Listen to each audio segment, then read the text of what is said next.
Weekend முடிஞ்சு மண்டேனால ஆரவாரமும் ஆர்ப்பாட்டமும் தான் இருக்கும் ஒவ்வொரு வீட்லேயும். இன்றைக்கி இங்கேயும் அதே நிலமை தான். காலையில் எந்திரிச்சோன்னே புக்கை காணோம், நோட்டை காணோம், பேகை காணோங்கிற நிலைமைக்கு தான் பசங்க இருக்காங்க. இந்த ஸ்பெகத்தி வாங்கிட்டு வந்ததும் போதும் என் பசங்களுக்கு ஒரே குஷி. எனக்கு இன்றைக்கி அதுதான் வேணும்னு சொல்லிட்டாங்க. அதை தான் இன்றைக்கி ட்ரை பண்ணேன் ஃபஸ்ட் டைம். கடாயில் எண்ணெய் பட்டர்லாம் தாராளமாக சேர்த்ததுக்கப்புறமா சில்லி ஃப்ளேக்ஸு ஆரிகேனோ போட்டுட்டேன், குட்டி குட்டி நறுக்குன்னு பூண்டு.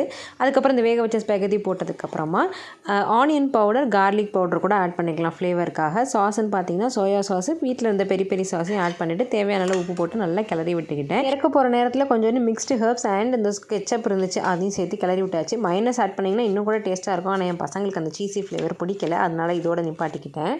காலையில் சாப்பாடை பிளேட்டில் வச்சு கொடுத்ததுக்கப்புறமா மத்தியானம் சாப்பாடை ரெடி பண்ண ஸ்டார்ட் பண்ணியாச்சு. இன்றைக்கி ரொம்ப சிம்பிள் தான், லெமன் ரைஸ் வித் வாழைக்காய் வறுவல் தான். எனக்கு இன்னமும் ஞாபகம் இருக்குது, ஒரு காலத்தில் எனக்கு லெமன் ரைஸே செய்ய வராது, ஏனோ தானோன்னு செய்வேன். ஆனால் இப்போ அது சூப்பர் ஹிட்டு. பசங்களுக்கும் ரொம்ப பிடிக்கும், ஹஸ்பண்டுக்கும் ரொம்ப பிடிக்கும். நல்லா பெருங்காயத்தூள் தூக்கலாக போடும்போது இன்னுமே வாசமாக இருக்கும். ஸ்கூலுக்கு மோஸ்ட்டாக அந்த மாதிரி வெரைட்டி ரைஸ் தான் வைக்கிறது பசங்களுக்கு பிடிச்சிருக்கு. ஆனால் குழம்பு சேர்க்காமல் எப்படி இருக்கிறதுன்னு சொல்லிட்டு அதையும் நான் அப்பப்போ இடையில கொடுத்துட்டு தான் இருக்கேன். வெரைட்டி ரைஸ் மாதிரி செய்கிறது என்னமோ ஈஸி தான், ஆனாலும் நம்ம ஹெல்த் கன்சர்ன் வரும்பொழுது எல்லாமே சேர்க்கணுங்கிறதுக்காக நம்ம பார்த்து பார்த்து செய்ய வேண்டியதாக தான் இருக்குது.